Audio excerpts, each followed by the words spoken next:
Ang Ebanghelyo ni Luke Kabanata 6.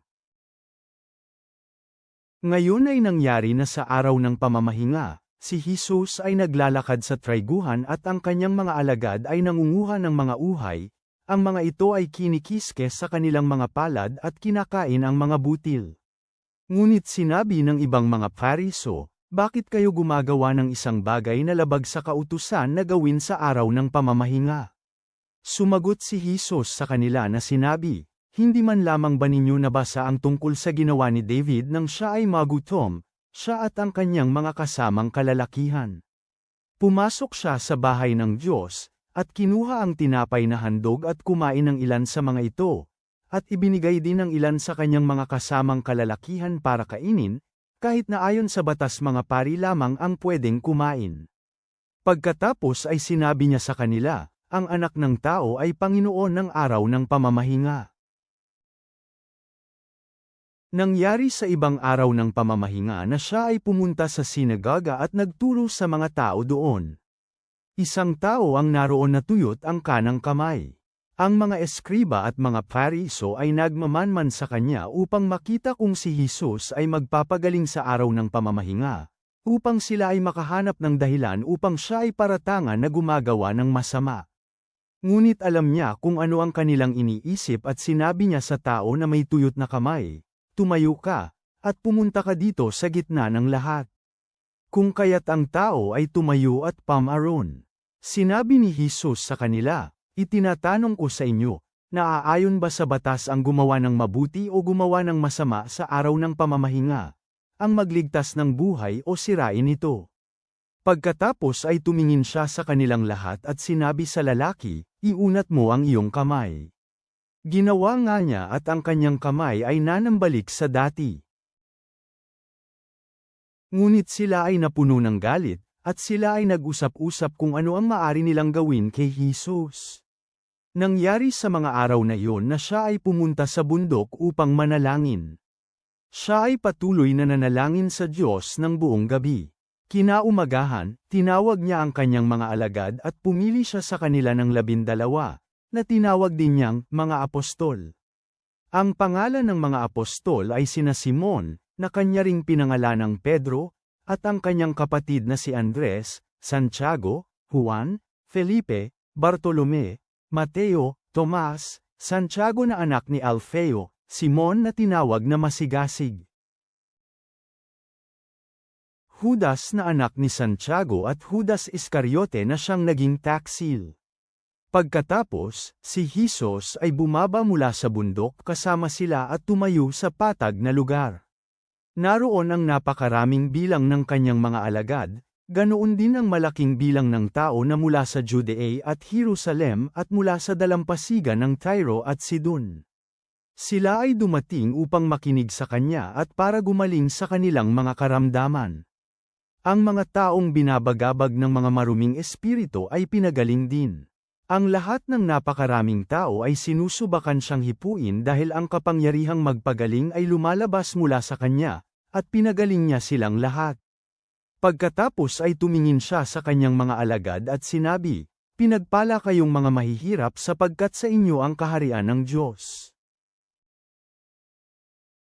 Pinagpala kayo na nagugutom ngayon, sapagkat kayo ay mapupuno. Pinagpala kayo na tumatangis ngayon sapagkat kayo ay tatawa.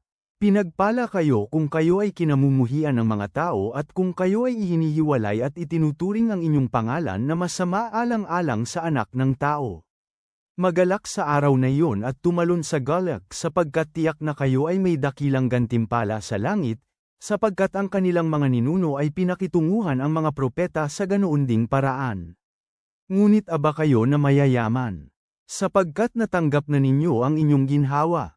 Aba kayo na busog ngayon, sapagkat kayo ay magugutom. Aba kayo na tumatawa ngayon, sapagkat kayo ay magdadalamhati at tatangis.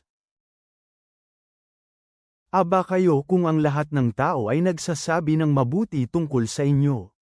Sapagkat pinakisamahan ng kanilang mga ninuno ang mga bulang propeta sa ganoon ding paraan. Ngunit sinasabi ko sa inyo na nakikinig, mahalin ninyo ang inyong mga kaaway at gumawa kayo ng mabuti sa mga namumuhi sa inyo. Pagpalain ninyo ang mga sumusumpa sa inyo at ipanalangin ang mga umaapi sa inyo. Sa sumasampal sa iyong pisngi, ialok mo rin sa kanya ang kabila. Kung may kumuha ng iyong panlabas na damit, huwag mong ipagkait pati na ang iyong panloob na tanika. Magbigay sa lahat ng humihingi sa iyo. Kung may kumuha ng isang bagay na pag-aari mo, huwag mong hingiin sa kanya na ibalik ito sa iyo. Kung anuman ang nais ninyong gawin ng mga tao sa inyo, ganoon din ang dapat ninyong gawin sa kanila. Kung ang minamahal lamang ninyo ay ang mga taong nagmamahal sa inyo, anong kapurihan yun sa inyo? Sapagkat kahit ang mga makasalan ay minamahal din ang mga nagmamahal sa kanila. Kung sa mga taong gumawa sa inyo ng mabuti lamang kayo gumagawa ng mabuti, anong kapurihan yun sa inyo? Sapagkat kahit ang mga makasalanan ay ganoon din ang ginagawa. Kung ang inyong pinapahiraman lamang ay ang mga tao na inaasahan ninyong magbibigay ng mga ito pabalik sa inyo, anong kapurihan yun sa inyo? Kahit ang mga makasalanan ay nagpapahiram sa mga makasalanan at umaasang yun ding halaga ang muling matatanggap. Ngunit mahalin ninyo ang inyong kaaway at gawin ang mabuti sa kanila. Pahiramin ninyo sila na hindi kailanman nag-aalala kung may babalik pa sa inyo at ang inyong gantimpala ay magiging dakila. Kayo ay magiging mga anak ng kataas-taasan, sapagkat siya mismo ay mabuti sa mga taong hindi marunong magpasalamat at masasama. Maging maawin, gaya ng inyong ama na maawin. Huwag humatol at hindi kayo hahatulan. Huwag magparusa at hindi kayo parurusahan. Patawarin ninyo ang iba at kayo ay patatawarin. Magbigay sa iba at ito ay maibibigay sa inyo. Labis-labis na halaga, siksik, leglig at umaapaw, ang ibubuhos sa inyong kondangan. Sapagkat kung anumang batayan ng panukat ang inyong ginamit sa pagsukat, iyon din ang gagamiting batayan ng panukat para sa iyo. At sinabi rin niya sa kanila ang isang talinghaga, maaari bang gabayan ng isang bulag ang kapwa bulag? Kung gagawin niya ito, kapwa sila mahuhulog sa hukay, hindi ba? Ang isang alagad ay hindi higit kaysa sa kanyang guro, ngunit ang bawat isa na ganap na sinanay ay magiging kagaya ng kanyang guro. At bakit mo tinitingnan ang maliit na piraso ng dayami sa mata ng iyong kapatid ngunit hindi mo napapansin ang troso sa iyong sariling mata? Paano mo masasabi sa iyong kapatid, kapatid, hayaan mong tanggalin ko ang maliit na dayami na nasa iyong mata, kung ikaw mismo ay hindi nakikita ang troso sa iyong sariling mata? Ikaw na mapagkunwari, tanggalin mo muna ang troso sa iyong mata, at nang sa gayon ay malinaw kang makakakita para alisin ang piraso ng dayami sa mata ng iyong kapatid. Sapagkat walang mabuting puno ang namumunga ng bulok na bunga, ni walang bulok na puno ang namumunga ng mabuting bunga. Sapagkat ang bawat puno ay nakikilala sa uri ng kanyang bunga. Sapagkat ang mga tao ay hindi umaani ng igos sa matinik na damo, ni hindi sila umaani ng ubas sa matinik na baging. Inilalabas ng mabuting tao ang kabutihan na nagmumula sa kayamanan ng kanyang puso, at inilalabas ng masamang tao ang masama mula sa masamang kayamanan ng kanyang puso. Sapagkat mula sa kasaganaan ng kanyang puso, nagsasalita ang kanyang bibig. Bakit mo ako tinatatawag na, Panginoon, Panginoon, ngunit hindi mo sinusunod ang mga bagay na sinasabi ko? Ang bawat tao na lumalapit sa akin at nakikinig ng aking mga salita at sinusunod ang mga ito, sasabihin ko sa inyo kung ano ang kanyang katulad.